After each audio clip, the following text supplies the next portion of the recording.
2020 NDA പോയതിൽ ആ സംഘടനയിൽ ഒരു വിഭാഗത്തിന് കടുത്ത എതിർപ്പുണ്ട്. അവർ ഇപ്പോൾ വാർത്താ സമ്മേളനം നടത്തുകയാണ്. ജനങ്ങൾക്ക് സബ്സിഡി കൊടുക്കുന്നതിന് ജാതി മതം മെൻഷൻ ചെയ്യേണ്ട കാര്യമില്ലല്ലോ.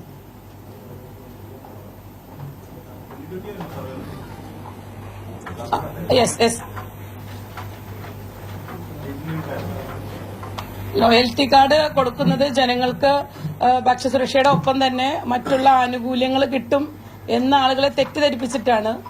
ഹോസ്പിറ്റലില്, അതുപോലെ തന്നെ ടെക്സ്റ്റൈല്, ജ്വല്ലറി, മെഡിക്കൽ ഷോപ്പ്, ഇതുപോലുള്ള പാലിന് സബ്സിഡി, ഇങ്ങനെയുള്ള ജനങ്ങൾക്ക് ആവശ്യമായ എല്ലാ രീതിയിലും നമ്മൾക്ക് സബ്സിഡി ആനുകൂല്യങ്ങൾ കിട്ടുന്ന ഒരു കാർഡാണ് എന്നുള്ള രീതിയിലാണ് ജനങ്ങളെ സമീപിച്ചത്. അങ്ങനെ ഒരു സർവേയാണ് നടത്തിയത്. സർവേയുടെ ഭാഗമാവാൻ ഞങ്ങൾക്കും കഴിഞ്ഞിട്ടുണ്ട്. ആ ഒരു സർവേയുടെ പേപ്പറിലാണ് ഇതുപോലെ ജാതി മതമൊക്കെ മെൻഷൻ ചെയ്തിട്ട് അവരങ്ങനെ ഒരു കോളം റെഡിയാക്കി വെച്ചത്.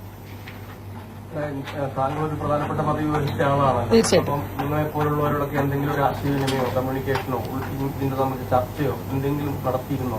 ഒന്നുമില്ല. ഇതിപ്പോ ടിവിയില് ന്യൂസ് വരുമ്പോഴാണ് ഞങ്ങൾ പറയണത്. ഞങ്ങളെപ്പോലുള്ളവരോട് കമ്മ്യൂണിക്കേഷൻ ഉണ്ടായില്ല.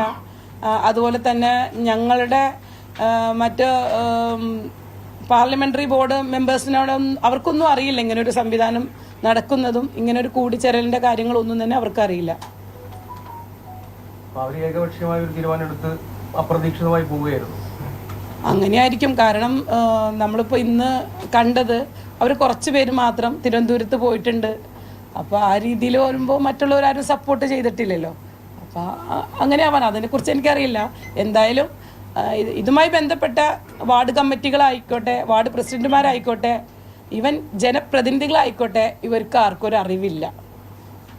എന്തായിരിക്കും ഈ ഒരു തീരുമാനത്തിന് പിന്നിൽ? അതായത് ഇത്രയും കാലം ഒരു സ്വതന്ത്ര ലൈനായിരുന്നു, ഒരു മതേതര നിലപാടായിരുന്നു.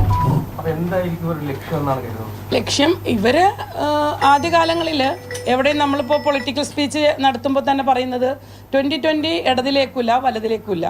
ഇനി അഥവാ ഏതെങ്കിലും ഒരു പാർട്ടിയിൽ ലയിക്കണം എന്ന് തോന്നിയാൽ അന്ന് 2020 പിരിച്ചുവിടും എന്നുള്ളൊരു പ്രസ്താവനയാണ് പാർട്ടി പ്രസിഡന്റ് കൈക്കൊണ്ടത്. പക്ഷെ ആ നിലപാടിൽ നിന്നും വളരെ ഡിഫറെൻ്റ് ആയിട്ടുള്ളൊരു നിലപാടാണ് ഇന്നലെ നമ്മൾ ന്യൂസിലെല്ലാം കണ്ടത്. അപ്പോൾ അങ്ങനെ വരുമ്പോൾ ഇത് ഇപ്പം നേരത്തെ ഞാൻ പറഞ്ഞതുപോലെ തന്നെ BJP-യിലേക്ക് ലയിക്കുക, അതായത് ഇവിടുന്ന് ഒരു BJP-ക്ക് റിക്രൂട്ടിംഗ് ഏജൻസി എന്നുള്ള രീതിയിൽ പ്രവർത്തിച്ചു എന്നേ നമുക്ക് പറയാൻ പറ്റുള്ളൂ. ഇതിനു മുമ്പ് നമ്മുടെ ആളുകളൊക്കെ നമ്മളോട് പറഞ്ഞു എങ്കിൽ പോലും ഇങ്ങനെ ഒരു നിലപാട് സ്വീകരിക്കുന്ന ആർക്കും അറിയില്ലായിരുന്നു. പക്ഷേ ഇപ്പോഴാണ് ഞങ്ങൾക്കത് വ്യക്തത വന്നത്. ഇതിനു മുമ്പ് പറഞ്ഞ ആളുകൾ പറഞ്ഞത് വളരെ കൃത്യമായ കാര്യമാണ്.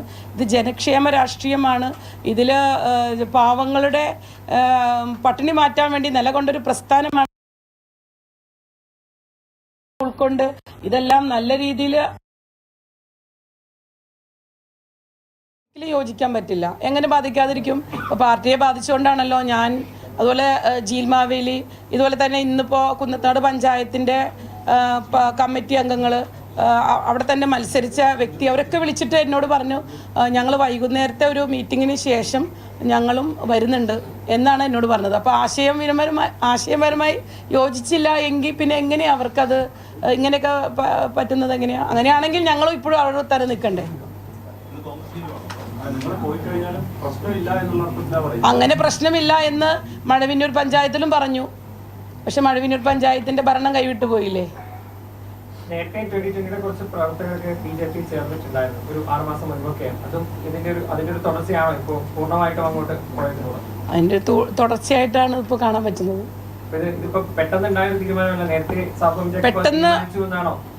പെട്ടെന്നൊരു തീരുമാനത്തിൽ ഒരു സുപ്രഭാതത്തിൽ പോയി ജോയിൻ ചെയ്തു എന്ന് നമുക്കങ്ങനെ വിശ്വസിക്കാൻ പറ്റുമോ? ഇതിനൊക്കെ കൃത്യമായ അജണ്ട ഉണ്ടാവും. അവർ കൃത്യമായ രീതിയിൽ ചർച്ച ചെയ്തിട്ടുണ്ടാവും. ആ ചർച്ചയുടെ പ്രകാരമാണ് ഈ സർവേ നടത്തിയെന്ന് പോലും ഇപ്പോൾ സംശയിക്കപ്പെടുന്നു.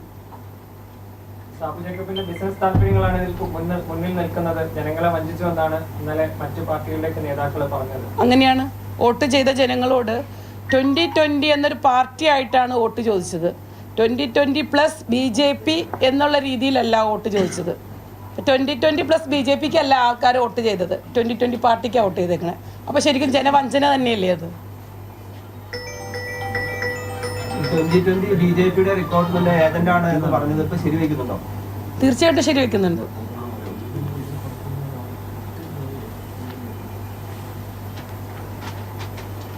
കോൺഗ്രസിന് എന്തെങ്കിലും ഭാരവാഹിത്വം കൊടുക്കുന്നുണ്ടായിരുന്നു?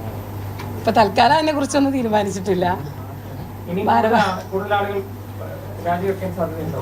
കാരണം ഒരു തെരഞ്ഞെടുപ്പിലേക്കൊക്കെ കടക്കുന്ന സമയമാണ് ഇപ്പോൾ. കൂടുതൽ ആൾക്കാർ രാജിവെക്കാൻ സാധ്യതയുണ്ട്. 2020 എന്ന ഒരു അരാഷ്ട്രീയ സംഘടന എന്ന് പലരും പറയുമ്പോഴും അന്നൊക്കെ ഞങ്ങൾ കൂടെ നിന്ന് ഫൈറ്റ് ചെയ്തിട്ടുള്ളതാണ്. അപ്പോൾ രാഷ്ട്രീയ സംഘടന എന്താണ് എന്നൊക്കെ ഞങ്ങൾ തന്നെ ചോദിച്ചിട്ടുള്ളതാണ്. അപ്പോൾ ഈ അരാഷ്ട്രീയ സംഘടനയാണ് എന്നുള്ള കാരണം മറ്റ്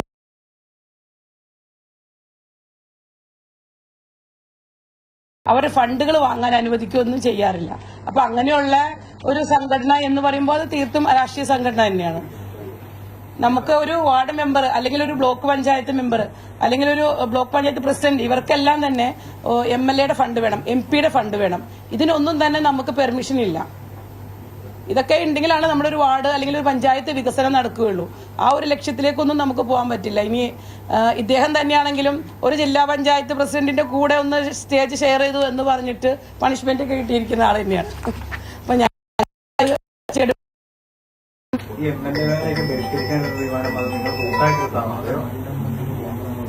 ആര് കൂട്ടായിട്ടൊരു തീരുമാനം എടുക്കുന്നൊന്നുമില്ല. അതായത് പാർട്ടി പ്രസിഡന്റ് പറയുന്നു, എല്ലാവരും അതിന് ഓക്കെ അടിക്കുന്നു. അല്ലാതെ എതിർത്തൊരു കാര്യം പറയാനായിട്ട് ഈ പാർട്ടി പ്രസിഡന്റ് ഫണ്ട് ചെലവാക്കുന്നു, ഇലക്ഷൻ നിർത്തുന്നു, അവര് തന്നെ ഫ്ലെക്സ് അടിക്കുന്നു, ചെലവുകളൊക്കെ ചെയ്യുന്നു. അങ്ങനെയുള്ളവർക്ക് നമുക്ക് ആർക്കും തിരിച്ചൊരു കാര്യം ചോദിക്കാനോ അവരുടെ ഒരു അഭിപ്രായ സ്വാതന്ത്ര്യം ഇല്ല ഈ പാർട്ടിയിൽ. കോൺഗ്രസ് ഞങ്ങളുടെ ഈ 2020 എന്ന് പറയുന്ന പാർട്ടിയിൽ ഞങ്ങൾ വന്നിട്ട് 5 വർഷമേ ആയിട്ടുള്ളൂ. ഇതിനു മുമ്പും ഞങ്ങളുടെ ആളുകൾ, ഞങ്ങളുടെ കുടുംബം തന്നെ കോൺഗ്രസ് പാർട്ടിയിലായിരുന്നു. അപ്പോൾ ഞങ്ങൾക്ക് കുറച്ചും കൂടി ബെറ്റർ ആയില്ല തന്നെയാണെന്ന് തോന്നി എന്നുകൊണ്ട് മാത്രം. നിയമസഭാ തെരഞ്ഞെടുപ്പ് വരാൻ പോകുന്നത്. അതെ, 2020 NDAയിൽ ചേർന്നു. നിയമസഭാ തെരഞ്ഞെടുപ്പിൽ ഈ നീക്കം ആർക്ക് ഗുണം ചെയ്യും? അത് നമുക്ക് സംശയം ഇല്ല, കോൺഗ്രസിന് തന്നെ ഗുണം ചെയ്യും.